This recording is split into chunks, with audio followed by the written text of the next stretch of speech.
Apakah hukum bergambar dengan pokok Christmas dan Santa Claus yang berada di mall? Ni siap sogo ni. Lama kan? Lama tak? Lama? Anak nak pergi ingat kata nanti lu minggu depan lah ada orang. Orang ramai kat biar lu. Pokok Christmas, sempena perayaan Christmas itulah pokok tu. Pokok tu tidak haram. Yang haramnya kita buat pokok itu pada musim Christmas, sekira-kira orang tengok, orang ingat kita rumah orang Kristian. Hukumnya haram. Hanya bagi man tasyabbah biqaumin wa huwa minhum.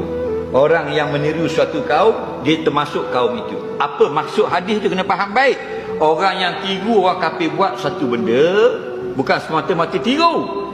Yang kalau orang tak kenal kita, dia ingat kita kafir. Faham lagi? Dia ingat kita kafir. Situ berharap.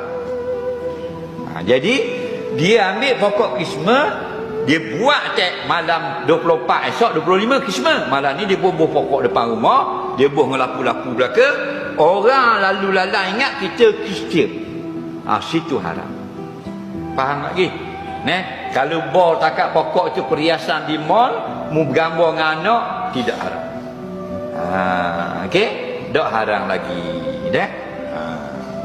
Tapi janganlah kita rasa memuliakan upacara dan sebagainya. Ingat, setiap orang kafir menyambut perayaan agama mereka, kita kena berintikad apa yang mereka buat ini adalah batil. Kena intikad. Okey?